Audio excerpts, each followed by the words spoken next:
हरे कृष्णा, राधे राधे। इस पार्ट 4 में आपको नवरात्रि पूजा कैसे करें, घर में करसी या उपलों से हवन कैसे करें, इन सब विषयों पे जानकारी देंगे। देखिए, ये हमारा पूजा स्थल है, यही हम नवरात्र पूजा करते हैं। हमने अपनी पिछली वीडियोस में पूजा की सारी तैयारियां, अखंड ज्योत, कलश स्थापना, खेतरी बीजना कर ली थी। अब हम पूजा प्रारंभ कर रहे हैं। सबसे पहले घर के सभी सदस्य एक साथ एकत्र हो जाएं। फिर मुख्य सदस्य आगे बैठकर पूजा शुरू करें। बाकी सब पीछे बैठकर माता रानी के जयकारे लगाएं। जय माता दी बोलते रहें। अब पूजा शुरू करें। सबसे पहले अपने गुरु, अपने इष्ट देव को याद करते हुए विघ्नकर्ता गणेश जी की पूजा करें। उन्हें रोली से तिलक लगाएं, कलावा चढ़ाएं, फल चढ़ाएं। फिर सभी देवी देवताओं का इस प्रकार पूजन करें।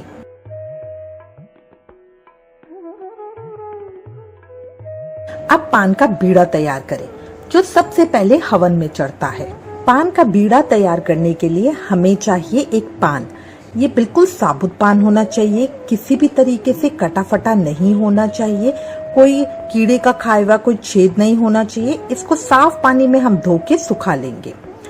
इसके साथ हम लेंगे लौंग, हवन सामग्री, सुपारी, इलायची, जायफल, गूगल और कपूर।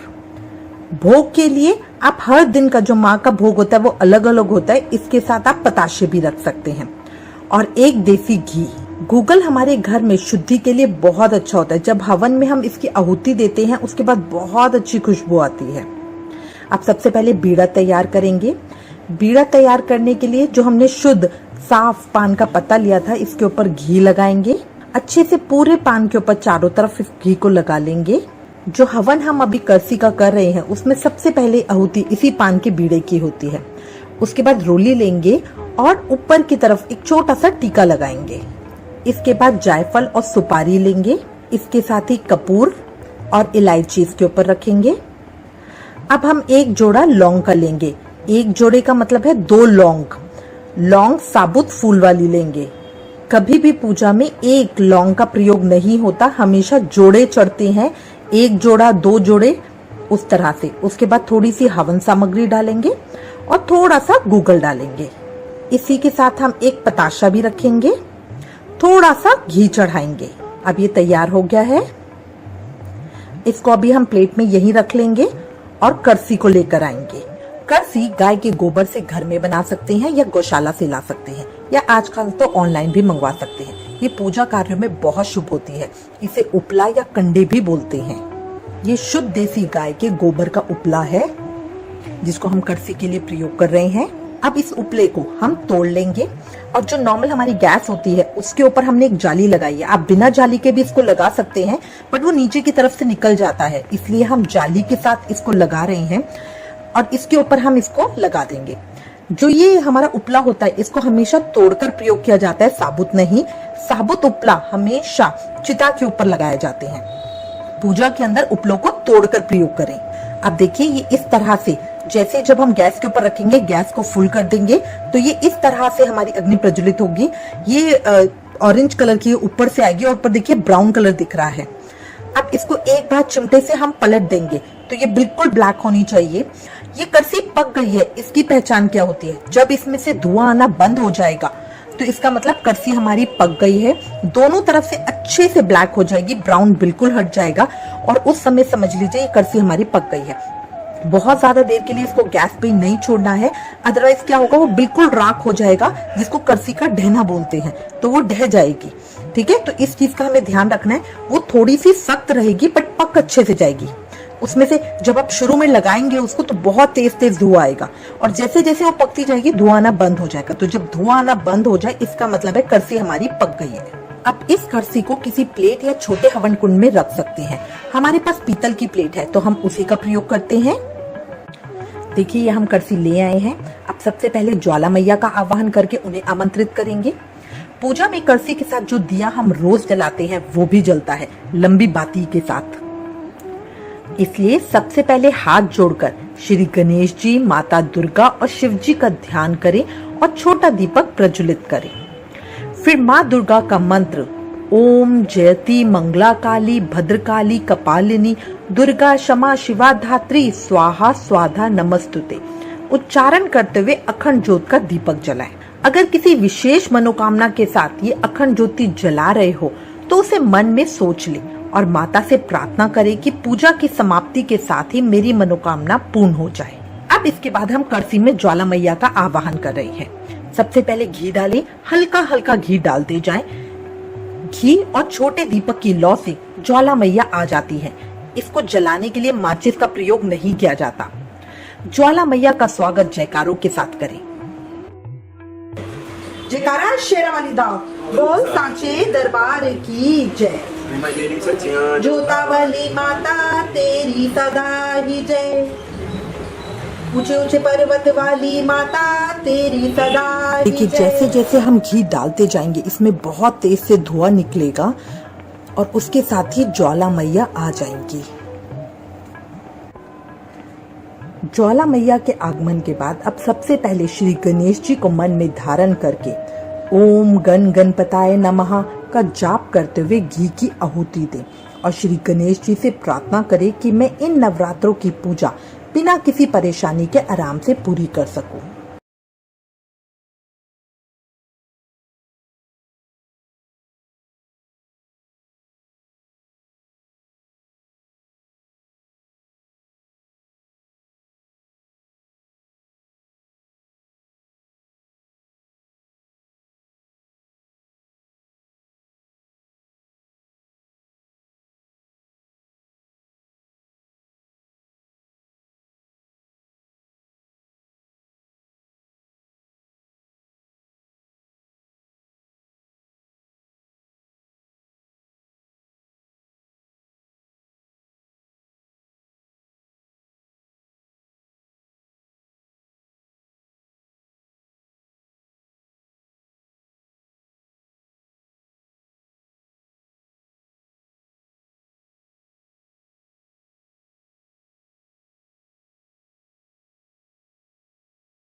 का हर सदस्य अलग अलग माँ के सामने आकर बैठकर अपने नाम की आहुति दे, जिसमें 2 जोड़े लौंग के, 2 जोड़े मतलब 4 लौंग घी में डुबोकर डाले। लौंग डालते हुए माँ को अपनी मनोकामना बताएं। फिर थोड़ी सी हवन सामग्री गूगल पताशा घी डालें, फिर जल के छींटे दें।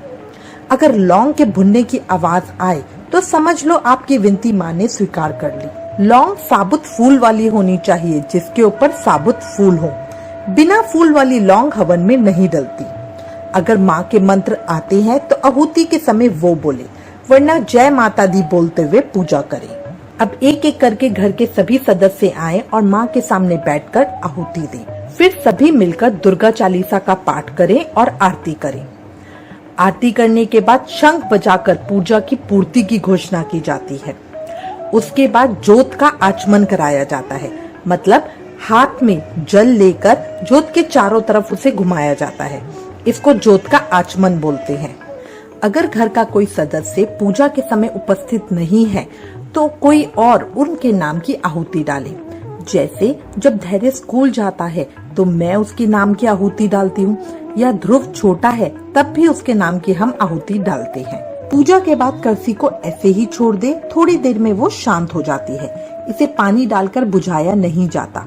जितनी लंबी लौ आती है उतना समझे माता रानी आपसे प्रसन्न है। अब ये तो हो गया पूजा करने का तरीका। अब मैं आपको कुछ छोटी छोटी बातें बता रही हूँ जो हमें ध्यान रखनी चाहिए। नवरात्रि पूजा रोज की जाती है। सुबह नहाकर स्वच्छ कपड़े पहने। जो महिलाएं नवरात्रि के व्रत करती हैं वो रोज सर धोकर नहाएं।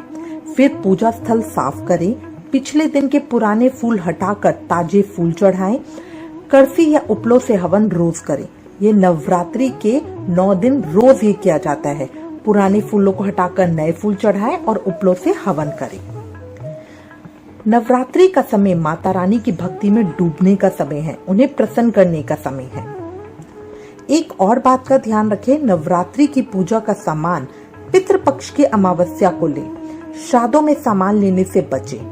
अमावस्या का दिन मिला जुला दिन होता है। पितरों की विदाई के बाद आप सामान खरीद सकते हैं या श्राद्ध शुरू होने से पहले सामान लें।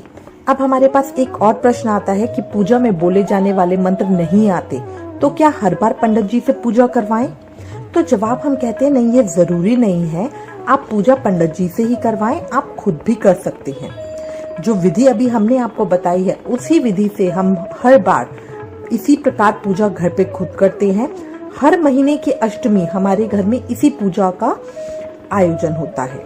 अगर मंत्र नहीं आते तो भी सच्चे दिल से जिसकी पूजा कर रहे हैं उनके नाम का जाप करें। जैसे नवरात्रि पूजा में हर समय जय माता दी बोलते रहे, जयकारे लगाते रहे। हे माई मेरी सच्चियां जोता वाली माता तेरी सदा ही जय, ऊंचे ऊंचे पर्वत वाली माता तेरी सदा ही जय। जयकारा शेरा वाली दा बोल सांचे दरबार की जय। ज्वाला मैया की जय, झंडे वाली मैया की जय, नैना देवी की जय। इस तरह जयकारे मंत्रों का काम करते हैं। साथ ही अगर हमारी कोई भूल चूक हो तो उसकी क्षमा भी हमें मिलती है। ईशान कोण अर्थात उत्तर पूर्व को देवताओं की दिशा माना जाता है। इस दिशा में माता की प्रतिमा और कलश स्थापना शुभ होती है। अगर घी का दीपक जला रहे हैं तो माता रानी के दाईं ओर रखें, अगर तेल का दीपक जला रहे हैं तो माता रानी के बाईं ओर रखें। पूजन के समय साधक का मुंह पूर्व या उत्तर दिशा में होना शुभ होता है। जो लोग नवरात्रों में ध्वजा बदलते हैं वे ध्वजा को छत पर उत्तर पश्चिम दिशा में लगाएं। पूजा स्थल के सामने थोड़ा स्थान खुला होना चाहिए जहां बैठ के पूजा और ध्यान लगाया जा सके। नवरात्रों में घर में पूजा से पहले सफाई का विशेष ध्यान रखें। अगर घर में मेड है तो भी पूजा स्थल की सफाई का काम खुद करें। झाड़ू लगाने की जगह कपड़े से मिट्टी गंद आदि को सकेर दें। समेट कर गीले कपड़े से पोछा लगा दे। ध्यान रखें कोई अशुद्ध महिला जोत और खेतरी के पास ना आए। पूजा स्थल के पास सफाई होना बहुत जरूरी है। वहाँ कोई गंदा कपड़ा या वस्तु ना रखें। नवरात्रि के इन 9 दिनों में ध्यान रखें कि रात में जूते चप्पल घर में बिखरे हुए ना हो। इन्हें सलीके से समेट कर रखें। अगर रैक हो जूतों की तो उसमें लगा दें। किसी भी हालात में घर में लड़ाई झगड़ा कलेश कलह आदि नहीं होना चाहिए। ऐसा माना जाता है कि नवरात्र के दिनों में माँ दुर्गा कैलाश छोड़कर धरती पर अपने भक्तों के साथ रहती है। नवरात्रि पूजा में यदि अखंड ज्योत प्रज्वलित की है तो घर को खाली नहीं छोड़ना चाहिए। कोई ना कोई घर में जरूर होना चाहिए। पूजा में अगर माँ दुर्गा का शिव विग्रह है तो बहुत बढ़िया, उसका श्रृंगार करें, वरना आप माता दुर्गा की तस्वीर की भी पूजा कर सकते हैं। नवरात्रों में 9 दिनों तक देवी माता जी का विशेष श्रृंगार करना चाहिए। चोला, फूलों की माला, हार, नए कपड़ों से माता का श्रृंगार करें। नवरात्रि पूजा में कलश, अखंड ज्योत, माँ का शिव विग्रह या तस्वीर हिलानी नहीं चाहिए। जहाँ उनकी स्थापना की जाती है उनको पूरे 9 दिन वहीं रहना चाहिए। माँ की पूजा में पोशाक डेली नहीं बदलते, सिर्फ श्री विग्रह में आप स्वरूप के अनुसार अलग अलग चुन्नी बदल सकते हैं।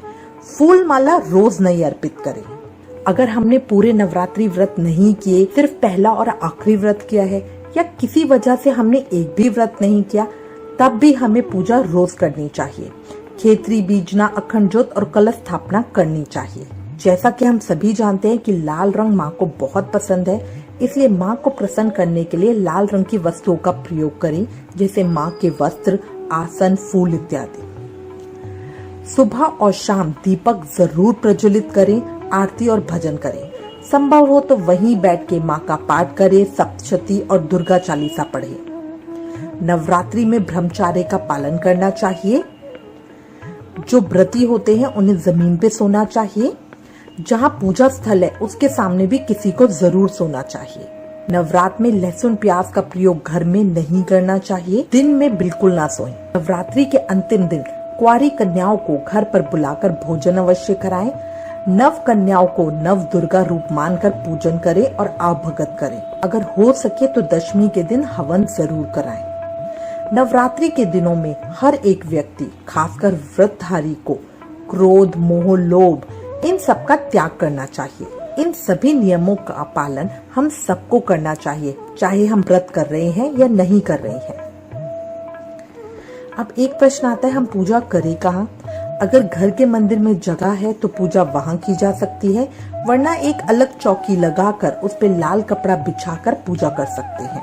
बट चौकी का स्थान ऐसा होना चाहिए जो शौचालय या नहाने के स्थान से दूर हो। अब कुछ चीजें हमें जो नवरात्रि में नहीं करनी चाहिए। दाढ़ी मूछ बाल नहीं कटवाने चाहिए। अखंड ज्योति जलाने वाले को 9 दिन तक अपना घर खाली नहीं छोड़ना चाहिए। पूजा के दौरान किसी भी तरह के बैल, जूते, चप्पल या चमड़े की बनी चीजें नहीं पहननी चाहिए। काले रंग के कपड़े नहीं पहनने चाहिए, ये शुभ नहीं माना जाता। मांस, मछली, शराब, गुटखा, सिगरेट आदि का सेवन नहीं करना चाहिए। किसी का दिल नहीं दुखाना चाहिए। झूठ नहीं बोलना चाहिए। 9 दिन तक व्रत रखने वालों को अस्थियों या शव के पास नहीं जाना चाहिए। किसी भी हालात में शारीरिक संबंध नहीं बनाने चाहिए।